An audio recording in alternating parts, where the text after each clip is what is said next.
அனைவருக்குமே வணக்கம். சற்று முன் கிடைத்திருக்கக்கூடிய ஒரு மிக மிக முக்கியமான செய்தி ஒன்று வெளியாகி உள்ளது.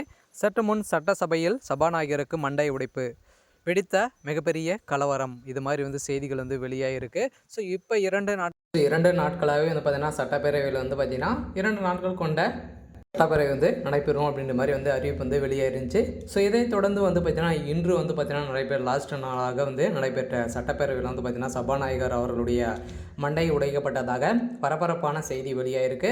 ஸோ அங்கு பார்த்தீங்கன்னா நடந்த மிகப்பெரிய கலவரத்தால் இவர் பார்த்தீங்கன்னா சட்டப்பேரவையில் பார்த்தீங்கன்னா சபாநாயகர் அவர்கள் மறுப்பு தெரிவித்த சம்பவத்தினால தான் அங்கு திமுகவினர் பார்த்தீங்கன்னா சபாநாயகர் மீது தாக்குதல் நடத்திய சம்பவம் தான் பெரும் அதிர்ச்சியையும் பெரும் பரபரப்பையும் ஏற்படுத்திய சம்பவத்தினால அங்கு சட்டப்பேரவையில் பார்த்தீங்கன்னா மிகப்பெரிய கலவரங்கள் வெடித்து வரும் நிலையில் தான் இப்போ ஸோ திமுகவுடைய ஒட்டுமொத்த கதையும் முடியக்கூடிய அளவுக்கு தான் இப்போ பார்த்திங்கன்னா நடந்துட்டு வரும் நிலையில் இருந்தாலும் திமுக என்ன நடக்கும் அப்படின்றது தான் எல்லாருக்குமே ஒரு பெரிய கேள்விக்குறியாக ஸோ இருக்கு இல்லையா. ஏற்கனவே பார்த்திங்கன்னா அதானி விஷயத்தில் சிக்கிய ஸோ முதல்வர் ஸ்டாலின் அவர்கள் பார்த்திங்கன்னா இந்த விஷய தீர்மானத்தில் ஸோ கேட்கப்பட்ட சம்பவத்தினால தான் இப்போ பார்த்திங்கன்னா இந்த கேள்விகளை எழுப்பிய எடப்பாடி பழனிசாமி அவர்கள் பார்த்திங்கன்னா இதுக்கு தலையை கீழப்பட்ட முதல்வர் ஸ்டாலின் அவர்கள் தான் பார்த்திங்கன்னா இப்போ திமுகவினர் அடவாடி செய்து அங்கு மிகப்பெரிய கலவரத்தில் ஈடுபட்ட சம்பவத்தினால தான் பார்த்திங்கன்னா ஸோ சபாநாயகர் மீதே தாக்குதல் நடத்திய சம்பவம் பெரும் அதிர்ச்சியை ஏற்படுத்தியிருக்கு. இருந்தாலும் ஏற்கனவே திமுகவினர் பார்த்திங்கன்னா இப்போ மாபெரும் ஊழல்வாதியாக தான்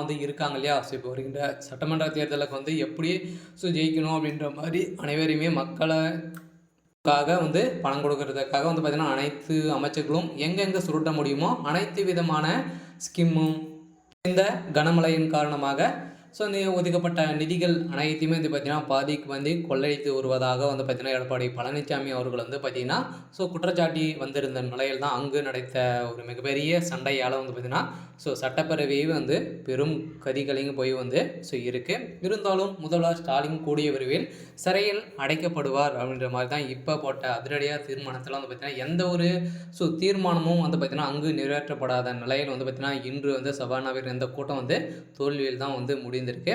அதனால் கூடிய விரைவில் சபாநாயகர் அவர்கள் மீது கை வைத்த ஸோ திமுகவினருக்கு தக்க பதிலடி கொடுக்கப்படும் அப்படின்ற மாதிரி பார்த்தீங்கன்னா டெல்லி மேலிடத்திலிருந்தே ஒரு மிகப்பெரிய சம்பவங்களாவது சந்திருக்கு. இதனால் ஏற்கனவே ஸோ அண்ணாமலை அவர்கள் பார்த்திங்கன்னா திமுகவை குற்றச்சாட்டி வந்திருக்கும் நிலையில் இப்போ அண்ணாமலை அவர்கள் களத்தில் இறங்கி தகுந்த ஆதாரங்கள் ஊழல் செய்த அனைத்து ஆதாரங்களும் பார்த்திங்கன்னா நம்மக்கிட்ட ஸோ இருக்குது அப்படின்ற மாதிரி கூடிய விரைவில் ஸோ வெளியிடப்படும் அப்படின்ற மாதிரி தான் பார்த்திங்கன்னா இப்போ சொல்லி ஒரு நிலையில் தான் இதை வெளியிட்டாங்க அப்படின்னா ஸோ திமுகவுடைய ஒட்டுமொத்த கதையும் முடியக்கூடிய அளவுக்கு தான் இப்போ ஸோ நடக்க போகுது.